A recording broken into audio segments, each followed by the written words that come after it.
G'day guys, how's it going? So recently I decided to get into the gimbal game. I think I've tried for a long time to avoid gimbals just because I don't particularly like the way they look. So a few weeks ago I saw the DJI Crane 2S come out in the market. So I jumped on that because I saw a bunch of people balancing their Pocket 4K, Pocket 6K on that, which is what I shoot on. But it was an absolute disaster, and the tilt motor would constantly vibrate on and off.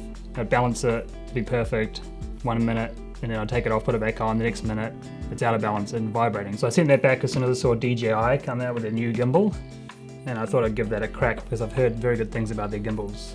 And after purchasing the gimbal, I commented on a few people's posts about the question, will it balance the Pocket 4K and 6K? So I thought today that we could cover that. So I have it here in the little baggie. First of all, this little baggie is pretty sweet. Like, this alone is going to sell a lot of people on the gimbal because it's so small and compact. You can throw this in any backpack. So let's rip into it and see what we got. I've actually already unpacked this and balanced it before, so it's all lies. So I'm just going to show you guys what comes in here. So up here I've got the little legs. Bust these bad boys out. The plate the camera goes on. And then over here I've put the handle slash battery. Close that up. And underneath, in the second compartment, is the main gimbal. You can see it packs in there super nicely. So let's rip that out. I've got one more piece up here. We have the plate that mounts onto this as well. So let's build this thing out. Got the legs to go on the bottom of the battery handle. And on the bottom of here, battery clips in and then just locks. It's nice and secure. Alright, so one awesome thing about this new gimbal is everything's locking. So it's really easy to balance and keep in place while you're doing so.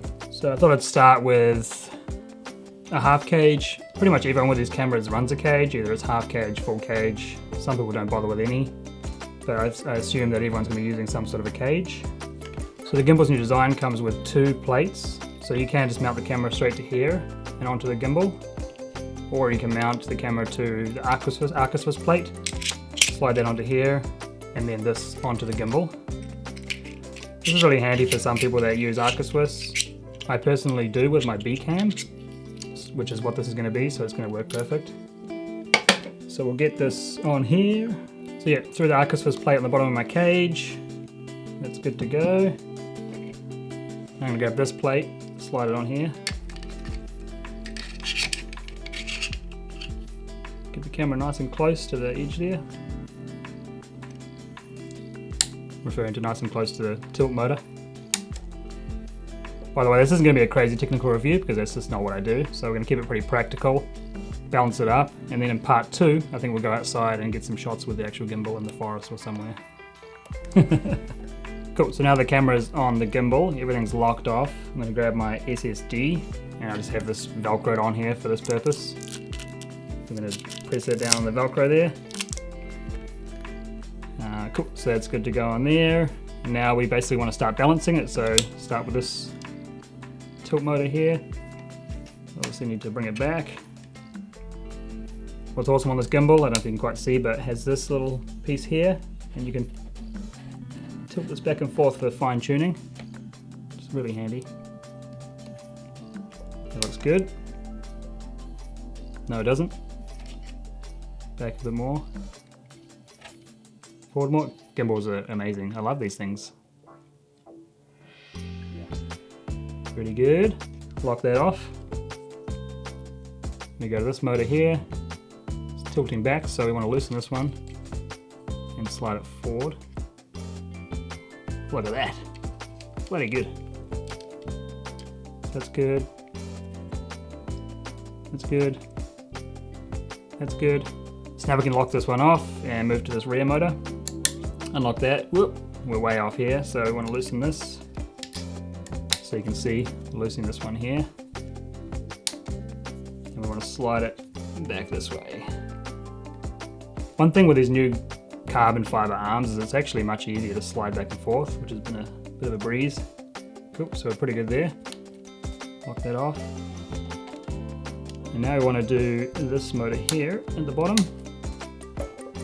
So you want to line it up with this leg here and basically tilt it forward. Look at that, it's already done. As long as that's not moving, we're good to go. Moving a little bit that side. If you want to go next level with it, you can actually hold it on the side here. See my shaky hand? If it's not moving anywhere, you're good to go. Cool, so unlock all your motors. Isn't this just fun stuff? We'll fire it up.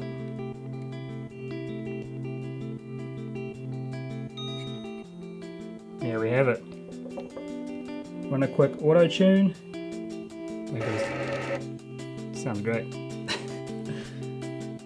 Calibration complete, confirm. And we are good to go. The gimbal is working. So as you can see, everything's smooth, no vibrations, works well. And this is with the Canon 17-40, similar to the newer Canon 16-35. I know a lot of you are probably using the 18-35, which I don't have to test out, but the weight might be an issue. I don't really know. You have to check that out. You might have to put a counterweight on the side here. Cool, so that's all good. Let's move on to the next test, the full cage. Alright, so now we've got the full cage on, and I've put the Arc of Swiss plate on the bottom of here. So we'll get this on the gimbal. Get nice and close to the tilt motor. Lock that off. We'll throw the SSD up in the holder here. I also haven't put the cable on here. I don't think it's going to make much of a difference to the balance, so that's all good. I don't know how anyone watches these videos, by the way. They're so boring. Hope there's some good information in there for you. So a quick note on this rear motor. We're pretty much all the way over on this side. There's like maybe a millimeter or two of play. So I think if you had a heavier lens on here, this lens is reasonably light. You'd probably want to use some counterweights, which I know is unfortunate, but if you put a couple of counterweights on here or one counterweight for the particular lens you're going to use all the time, I don't think it's that big of a deal to leave it on here. But for me, I'd mostly be using the 17-40 or 16-35, which is a good all-round lens that you can zoom in and out on the gimbal with. Let's get the arm shake again. So, unlock all the motors again. Like you just saw as well, that took like probably 1 to 2 minutes max to balance that up.